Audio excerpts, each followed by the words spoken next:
একটা মিন্ট লেমনে কয়টা লাগে লেবু? একটা লাগে না। হ্যাঁ, একটা লাগে না। কয়টা বানাইতেছেন আপনাদের? দুইটা দিয়ে দিয়েছেন। 6টা। 6টা বানাবেন যে?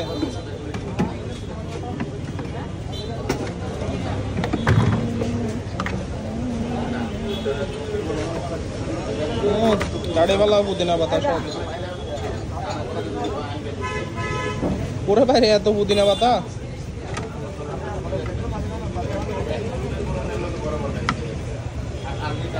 লেবু শুকলা দিলে কি হয়? ফেনা হয় না। হ্যাঁ, জুসটা ফেনা হয় না। লেবু চোকলা দিলে। বিট লবণ দিবেন না? সব দেবো, একটা একটা করে দিতে হবে সব।